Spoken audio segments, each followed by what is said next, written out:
Muy buen día, jóvenes. Les doy la más cordial bienvenida al curso de biología que vamos a iniciar precisamente el día de hoy.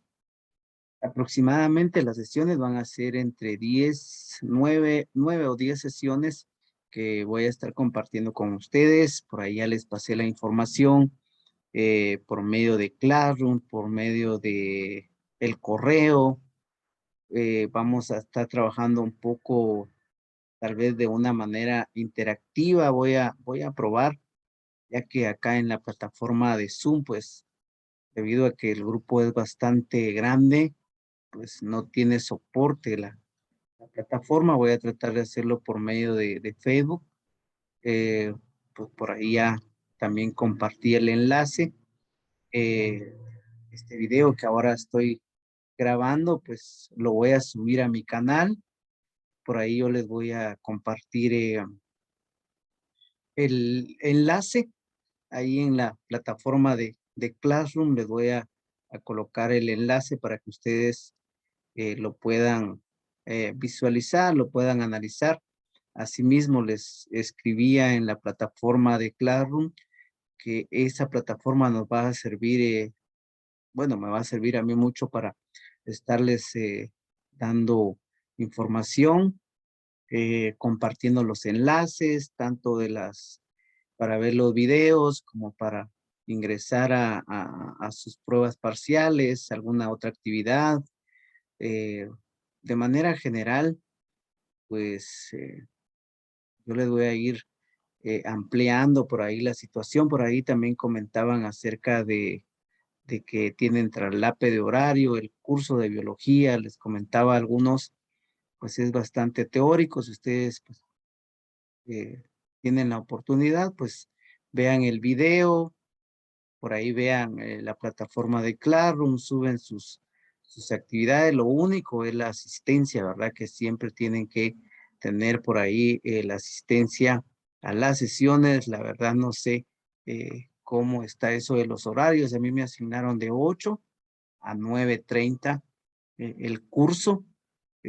Regularmente hago el video, subo la sesión, ustedes lo ven, qué sé yo, un día viernes, un día jueves, por ahí. Hoy lo estoy haciendo de esta manera porque pues ustedes van a tener la oportunidad de verlo quizás mañana antes de la clase o durante la clase, y nos vamos a reunir por ahí luego en Facebook, tal vez una media hora, 45 minutos, dependiendo cómo esté por ahí eh, la organización. Bueno, sin más preámbulo, les voy a compartir la sesión del día de hoy, el que es la introducción a ese campo de la biología, que es una ciencia clasificada dentro de las ciencias fácticas, ¿verdad? ¿Qué es eso? Son aquellas ciencias que están basadas en la experimentación, en la observación, es decir, utilizan el método científico para poder de alguna manera crear las teorías y de alguna manera ampliar el conocimiento, pero que tienen eh, mucha verdad, ¿sí? Mucha verdad. Eh, claro, la verdad absoluta no existe, pero dentro de este campo de la biología se hacen los estudios, se utiliza el método científico para poder llegar a crear esas teorías que, bueno, van ampliando el conocimiento acerca de, ¿verdad? En este caso, de la biología. Vamos también ahí un poquito a relacionar la biología con un poquito de química, porque esas dos ciencias pues están bastante eh, relacionadas, ¿verdad? Porque no hay vida si no hay química, ¿verdad? Y la química está presente desde luego en la vida. Les voy a partir por acá mi presentación eh, para poderles eh, compartir el tema de una manera bastante resumida, ya que pues el campo de la biología, eso tiene que es bastante teórica, tiene mucha información. Por eso les decía, si ustedes tienen a bien, pues solo ver el video y en la otra plataforma, pues hacen sus actividades, pues de repente por ahí tienen esa opción. Bueno, vamos a ver entonces, línea del tiempo de la biología, es la sesión número 1, correspondiente a las sesiones eh, en el curso de biología. Vamos a ver por acá el mundo antiguo, vamos a ver por ahí la Grecia, por ahí los filósofos, la Edad Media, el Renacimiento, la era moderna, que de alguna manera, pues, la ciencia no se detiene, ¿verdad? Vamos a ver así, muy a grosso modo, en qué consiste cada una de esas etapas del desarrollo de la biología. La etapa antigua de la biología nace con los naturalistas.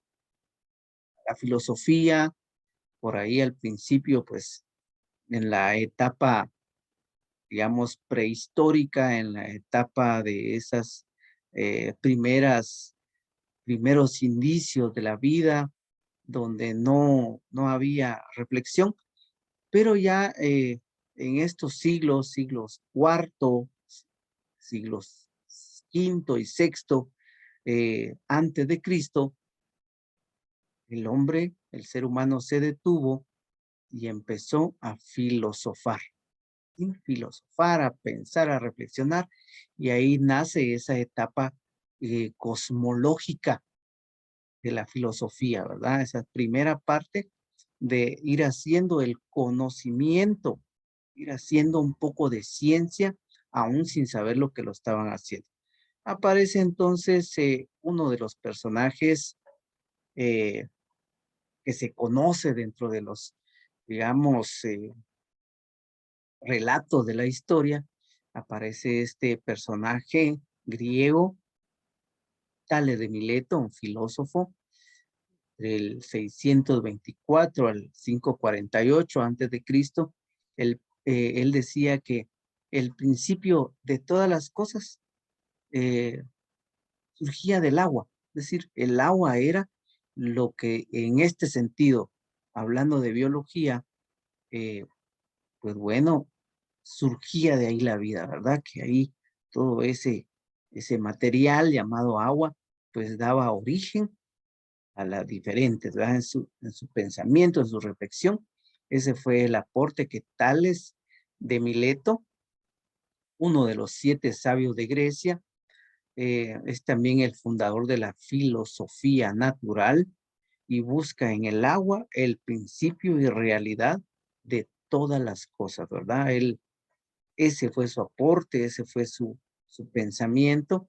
Claro, después se fueron argumentando otras situaciones y fueron votando esas, digamos, esas teorías, esas deducciones nada más. Ahí no hay método científico.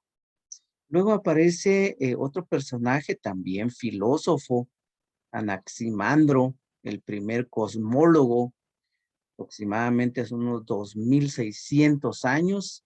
El presocrático formuló la primera cosmología en la que no aparece ninguna divinidad. Él pues ya se quedó por ahí. Aquí todo era, en ese tiempo también todo era como que muy mitológico, muy divino, muy mágico, pero él ya separó un poco esa parte y ya no aparecía ninguna divinidad en cuanto a su reflexión de el cosmos, el universo, cómo estaba formado.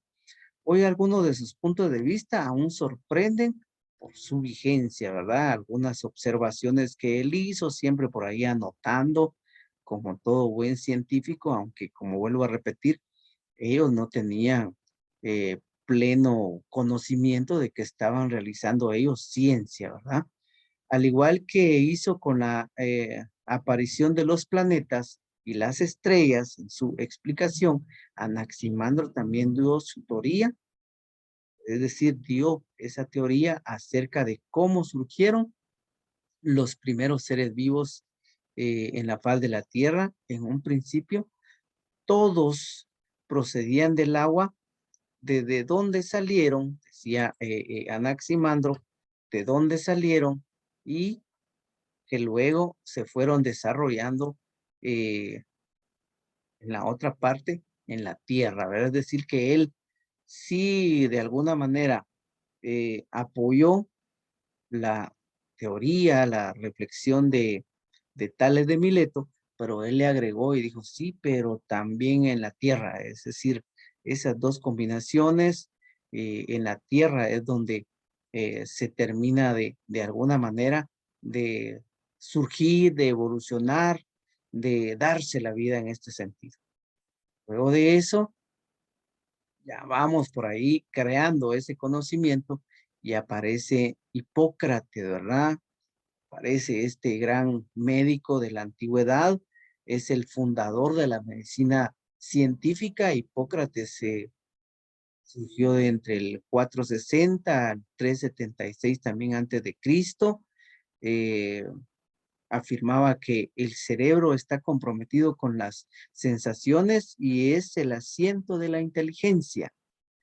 Hipócrates es conocido como el padre de la medicina. Sí, por cierto, por ahí los médicos, cuando ya culminan su carrera y se gradúan, hacen un juramento, ese juramento llamado juramento hipocrático, en honor a este gran médico de la antigüedad.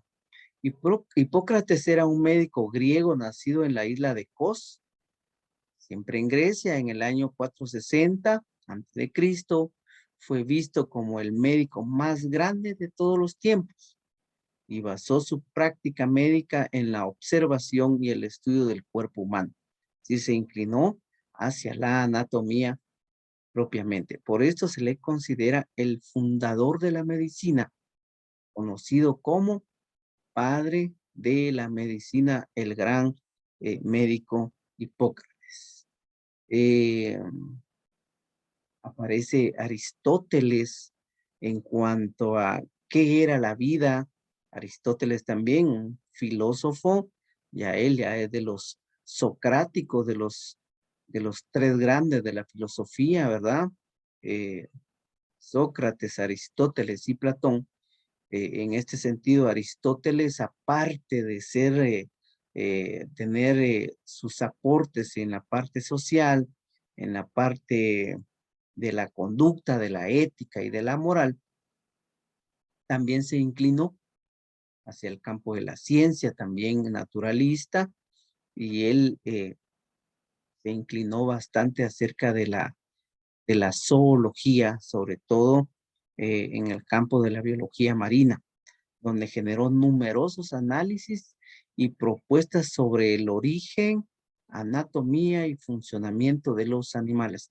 A Aristóteles se le conoce como el padre de la zoología por todos esos aportes que él hizo en torno a esta parte de la biología, la zoología. También sobre su clasificación y sus relaciones. Por cierto, él fue el primero que hizo la clasificación, hizo uso de la taxonomía, ¿sí? La clasificación de acuerdo a ciertos criterios que en ese tiempo Aristóteles tenía. En cuanto a sus deducciones, él empezó a clasificar a los animales sobre todo, pero también trabajó con plantas en diversos lugares del mundo, enviados principalmente por su antiguo discípulo Alejandro Magno, ¿verdad? Por ahí Aristóteles, ese fue el aporte en la zoología, considerado como el padre de esta ciencia auxiliar de la biología, la zoología. Un poquito de historia acá, de alguna referencia de Aristóteles.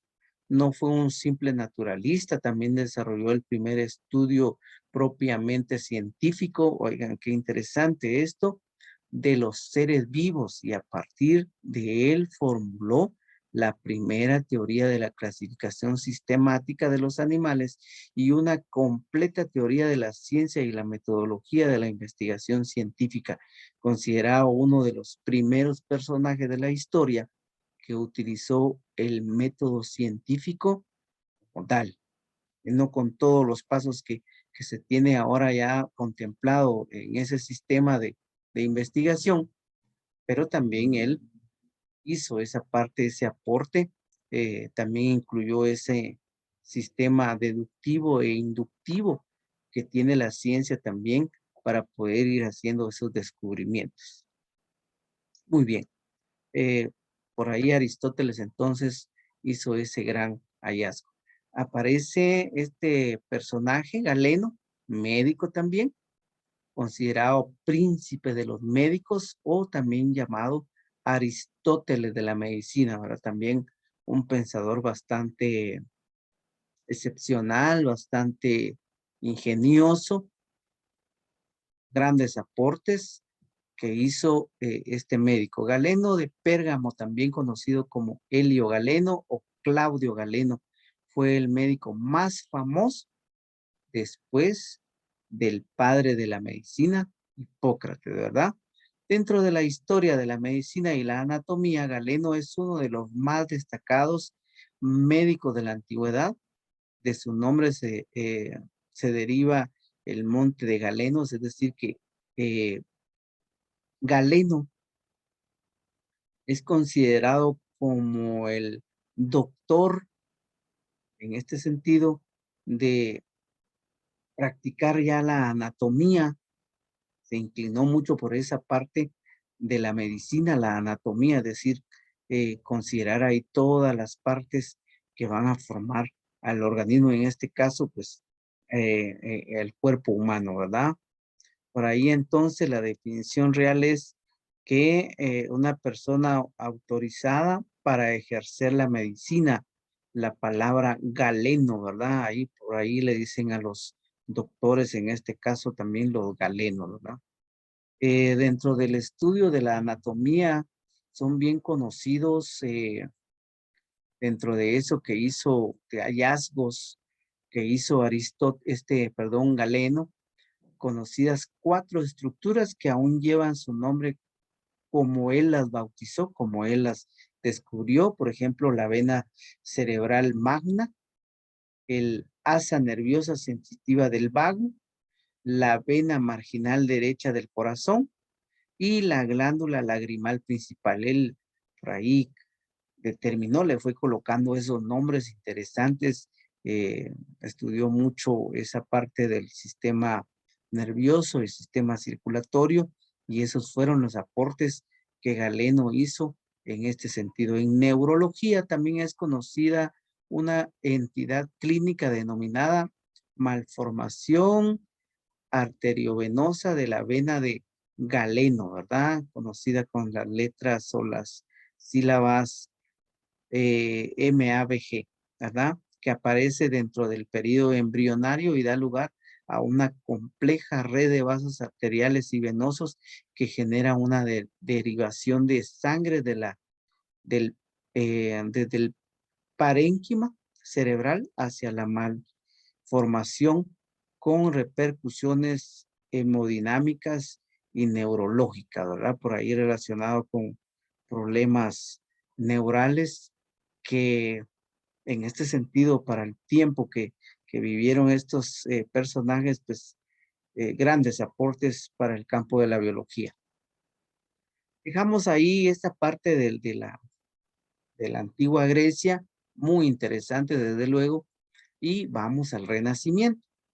Ya en el Renacimiento ya había pasado mucho tiempo, por acá ya pues ya habían más avances, el método científico pues ya se hacía uso de él y llegamos al siglo XV y XVI ya de nuestra, digamos, de nuestra era, aparece este señor tan controversial, Leonardo da Vinci, ¿verdad?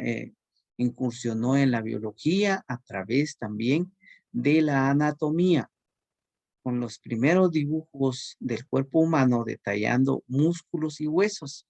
La anatomía es el área en la que hizo las aportaciones más relevantes y trascendentales a la ciencia este personaje llamado Leonardo da Vinci, que, bueno, ustedes conocen tal vez ahí el nombre de sus pinturas más famosas, por ahí la Última Cena y la Mona Lisa. Fue controversial la vida de Leonardo da Vinci, pero a la vez de controversial, también muy influyente en el área precisamente de la anatomía, que fue una de sus especialidades, ¿verdad? Eso fue lo que él estudió, anatomía humana.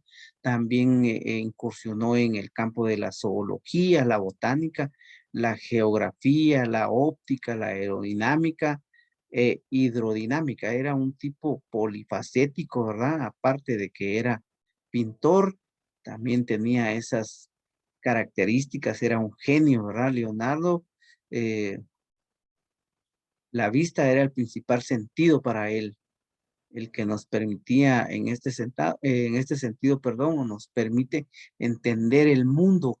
Pensaba que comprender la anatomía del ojo y el origen de la visión resultaban claves fundamentales para recrear la belleza de las cosas.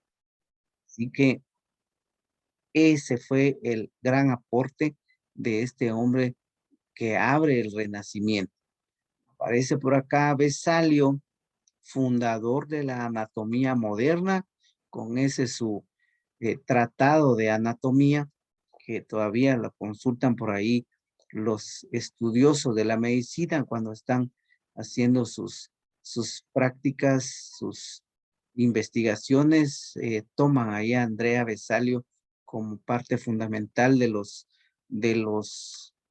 valga la redundancia, de los fundamentos de la anatomía.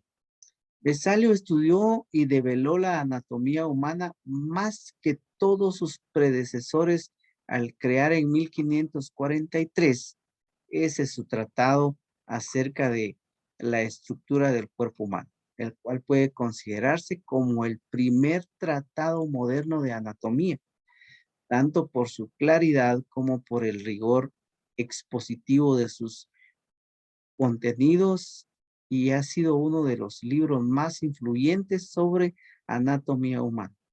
Vesalio entonces es considerado el fundador de la anatomía moderna por sus aportes significativos realizados en la enseñanza y el aprendizaje de la anatomía. Vesalio entonces, personaje del Renacimiento, ya en el siglo XV, a mediados del siglo XV, pues él se se especializa en esta parte de la anatomía, era apasionado de esa parte y entonces es considerado por esta razón el fundador de la anatomía moderna. Ese ya en 1578, entrando ya propiamente ya al florecimiento de las ciencias y las artes, aparece este personaje también muy muy especial, muy interesante sus hallazgos. Él se inclinó hacia el estudio del funcionamiento eh, del sistema circulatorio. Fundador de la fisiología experimental, descubrió, dentro de sus estudios, ¿verdad? Él descubrió la circulación de la sangre. Él fue el que explicó en primera instancia cómo funciona nuestro sistema circulatorio. Él era inglés, descubrió el mecanismo de la circulación sanguínea, la circulación mayor de la sangre, aplicó la metodología científica de Galileo a la fisiología eh, y la medicina. En este sentido, este médico inglés también muy genio, muy sabedor de esta ciencia de la fisiología, que también es otra ciencia que auxilia a la biología. Pues bueno,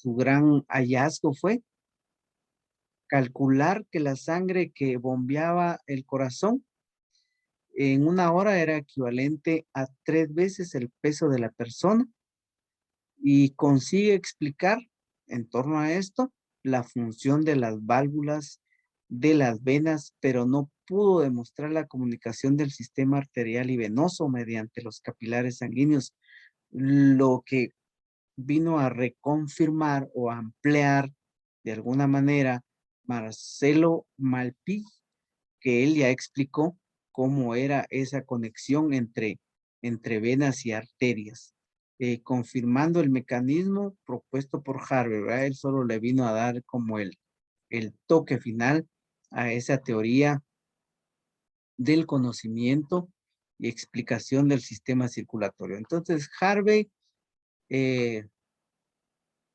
el primero que explicó cómo era el mecanismo de la circulación. Aparecen estos personajes también que desde luego dentro del campo de la biología no puede faltar el microscopio. Sin microscopio en el campo de la biología no se puede avanzar. Aparece padre e hijo, los Hams y Zachariah Hassen. Se les considera que son los inventores del microscopio compuesto.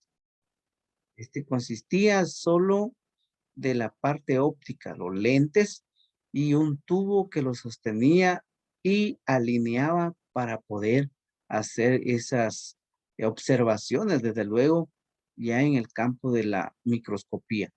Según los documentos de la época, habían inventado el microscopio junto a sus padres Hans Mattens, ¿verdad? Ese fue el gran eh, aporte que hicieron estos personajes ya en el 1638 y de ahí se va perfeccionando este aparato. Robert Hooke, dentro de la historia también para los, seguramente los que han llevado por ahí biología, quizás se han oído mencionar a Robert Hooke. Robert Hooke fue el que le dio el nombre a esa unidad básica, anatómica y funcional de todo ser vivo, que es la célula. Y se lo debemos a este señor Robert Hooke, que él era un científico inglés, trabajaba por ahí con lentes, con algunos vidrios, y él también fabricó su propio microscopio y la se ingenió por ahí, tuvo la, digamos, la duda, la curiosidad, ¿cómo se vería por ahí un pedazo de corcho?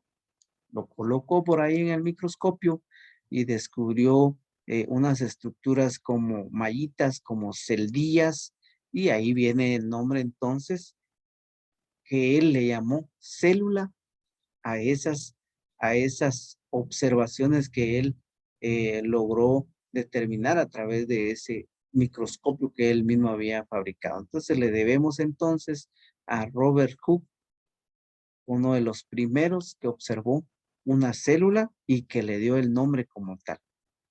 Ya Anthony van Leeuwenhoek fue uno de los personajes que también perfeccionó el microscopio y eso le ayudó a observar los primeros organismos microscópicos. Él observó ya bacterias, observó por ahí la célula propiamente, eh, también observó las células sexuales, por ahí estudió esa parte. A la teoría celular se llega gracias a una serie de descubrimientos científicos que estuvieron ligados a la mejora de la calidad de los microscopios y en este sentido, pues por ahí aparece este señor Anton van Leeuwenhoek que perfeccionó este instrumento. Como les vuelvo a repetir, dice, fue el primer científico en observar microorganismos como las bacterias. También observó células sanguíneas y organismos simples que nadaban en una gota de agua a través de ese microscopio, que realmente ellos fueron los creadores, los fabricantes de esos primeros microscopios. Vamos ahora a la etapa moderna. La etapa moderna, por ahí, si ustedes se dan cuenta cómo viene esa línea del tiempo, unos deducían que dónde surgían, eh, etcétera. Eran hasta cierto punto absurdas las, digamos, las eh, ideas que se tenían, pero que fue contribuyendo. Luego aparece por ahí el campo de la medicina. Ya aquí en esta parte del Renacimiento vemos que ya se construye el microscopio, ya se tiene uso del microscopio y pasamos a esta etapa, la etapa moderna, que ya hay hallazgos, perfeccionar también los microscopios. Eso los lleva al descubrimiento de la célula y nuevas teorías. Vamos a ver acá. Eh, este señor Bichat se le conoce porque fue uno de los primeros que, digamos, argumentó y dio la definición de que era un tejido. ¿Verdad? Nosotros sabemos que los tejidos es un conjunto de células especializadas que son de una misma clase y esos son los tejidos en nuestro organismo. Pues tenemos tejido muscular, tejido nervioso, tejido óseo, etcétera. Se lo debemos a este señor Marie Javier Bichat. Aparece por ahí ya en la etapa moderna, surge todo el conocimiento, la mayor parte de conocimiento de la teoría celular. Aparecen estos señores Theodor Schwann, histólogo y fisiólogo, es decir, eh, estudiaba tejidos y también funcionamiento, y aparece juntamente con él Jacob Schleiden. Él era botánico en la parte de la situación esta de la historia de la célula. Ellos son conocidos como Schwann y Schleiden, que fueron los que formularon por ahí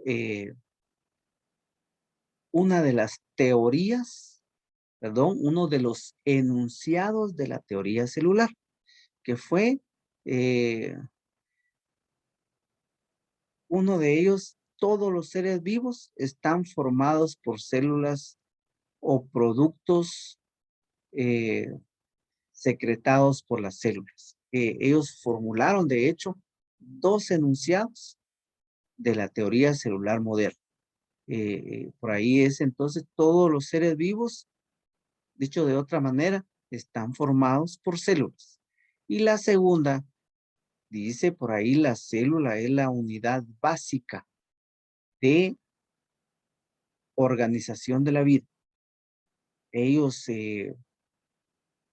enuncian que la célula es como que la unidad mínima que posee vida y que es parte de la estructura, desde luego, de los seres vivos. Aparece Virchow, perdón, Rudolf Virchow, hace otro enunciado. Ya luego de eso también él hizo su aporte donde decía, o dice, ¿verdad? Porque eso está dentro de la teoría celular: toda célula se ha originado a partir de otra célula por división, ¿sí? Es decir que Rudolf Virchow explicó a través de ese enunciado que las células no surgían espontáneamente, sino que iban surgiendo por células preexistentes a través, él no lo dijo así, pero por división, ¿verdad? En este caso, la mitosis. Parece Luis Pasteur, sus experimentos sobre la multiplicación de los microorganismos unicelulares dio lugar a su aceptación rotunda y definitiva, ¿verdad? Por ahí eh, hay un proceso que lleva su nombre, el de pasteurización, que es someter por ahí algunos productos a temperaturas para poder eliminar esos microorganismos, como algún alimento como la leche pasteurizada y homogenizada, dice, ¿verdad? Porque se eliminan ciertos microorganismos que si no se hace el proceso, pues en este sentido, pues la leche o en este caso nos puede hacer daño. Luego aparece Santiago Ramón y Cajal. Él fue uno de los, eh, digamos, dentro de sus aportes que le dio el nombre a las células de nuestro cerebro, las neuronas. Él fue uno de los primeros que habló acerca de la estructura de las células de nuestro cerebro. Ahí logró unificar todos los tejidos del cuerpo en la teoría celular, al demostrar que el tejido nervioso está formado por células. Su teoría denominada peronismo o doctrina de la neurona, ¿verdad? Él fue uno de los eh, precursores de dar a conocer que nuestro cerebro está formado por células, que esas células se denominan neuronas. Pasamos acá a conocer los trabajos de Darwin, los trabajos de Gregor Mendel, y aparece la genética moderna.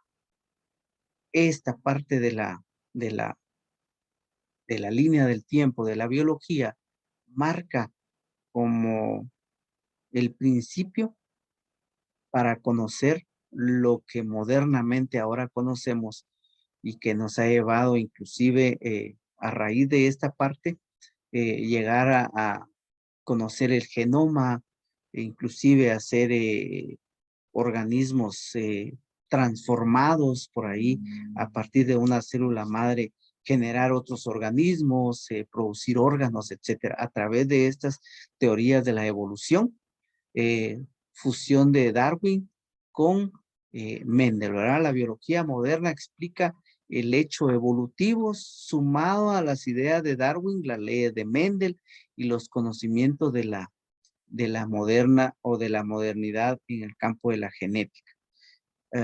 Por ahí está ese esquema, dice Darwin más Mendel más la genética moderna, igual neodarwinismo o teoría sintética de la evolución, ¿verdad?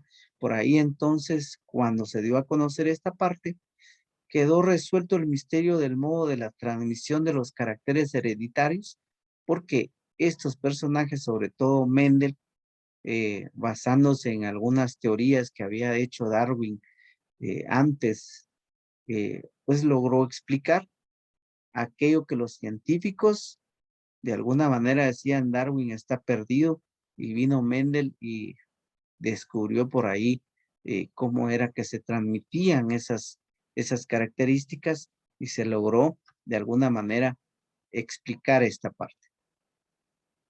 Luego nos vamos a nuestra etapa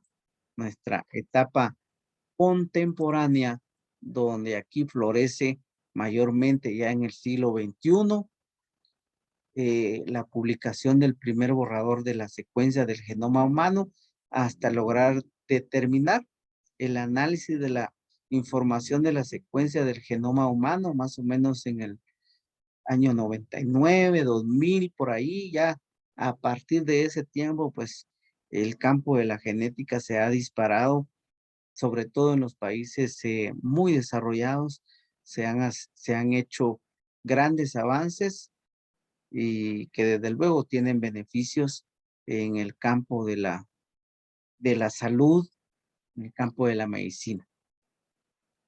Casi que esta parte se ha eh, enfocado mucho al campo de la genética, tanto es así que también Thomas Morgan, con su famoso experimento con con ese insecto, la mosca de la fruta, la Drosophila melanogaster, donde él hizo por ahí sus experimentos, extrajo por ahí los cromosomas y entonces sus contribuciones científicas más importantes fueron en el campo de la genética.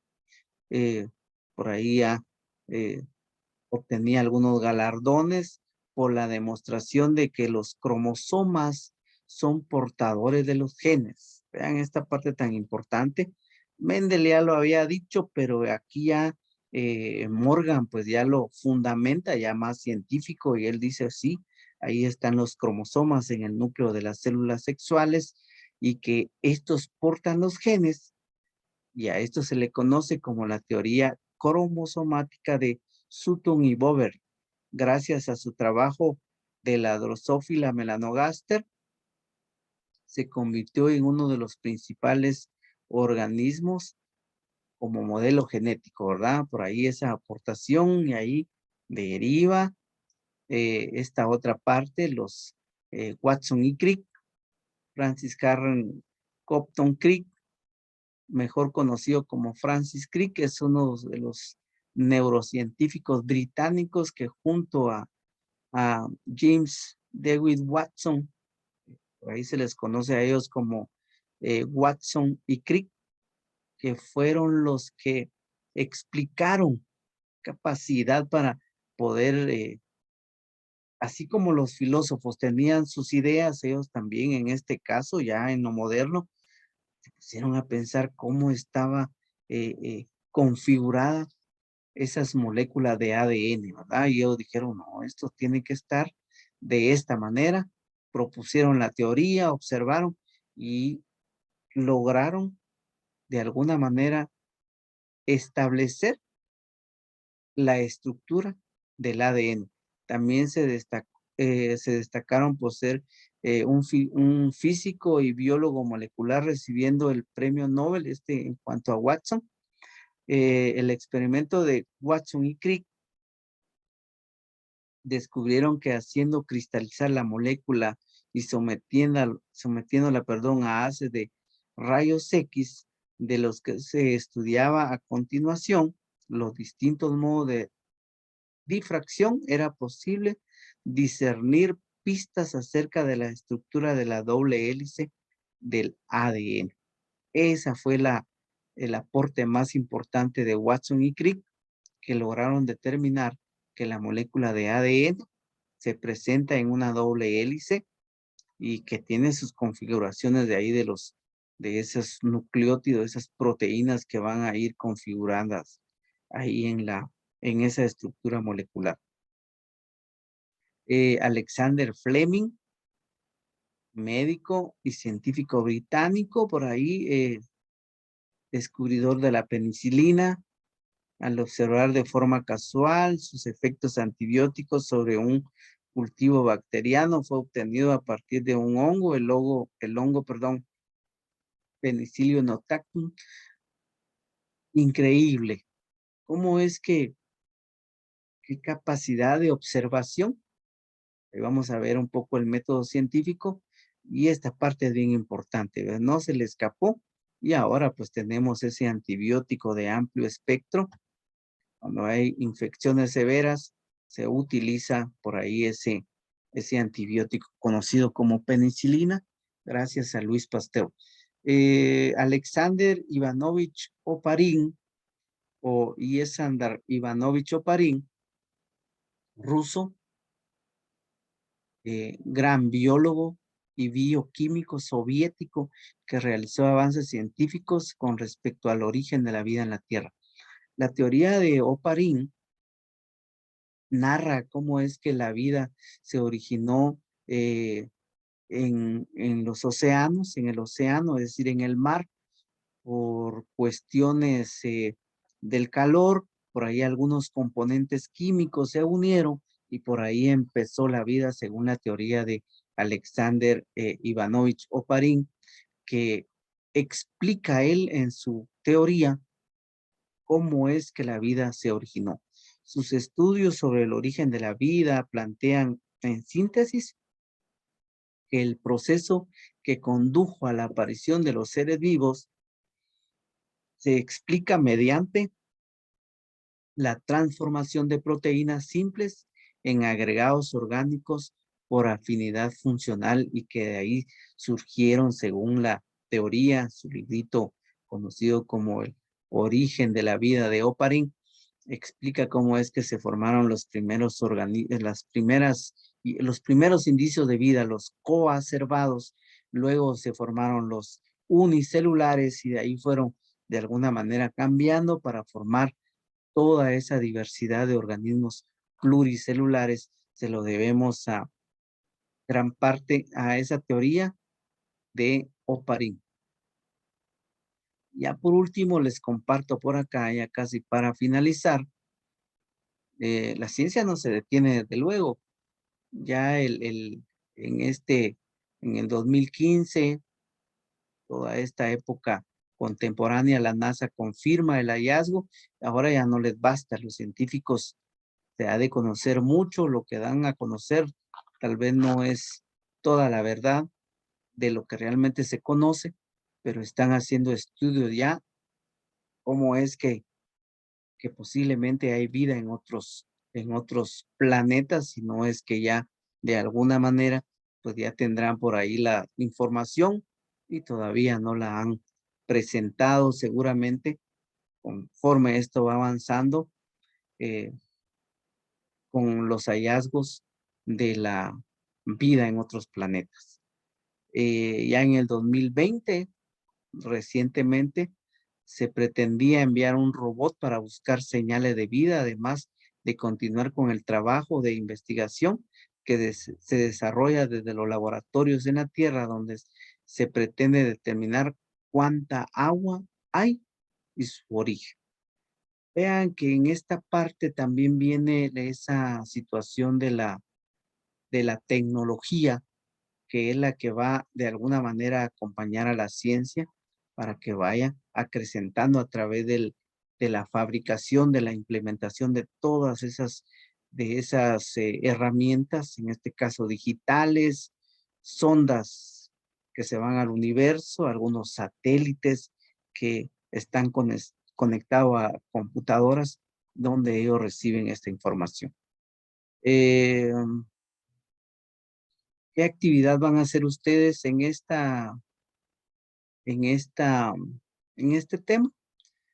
Preparar una presentación en PowerPoint con 3 científicos contemporáneos en el campo de la biología y qué aportes han hecho.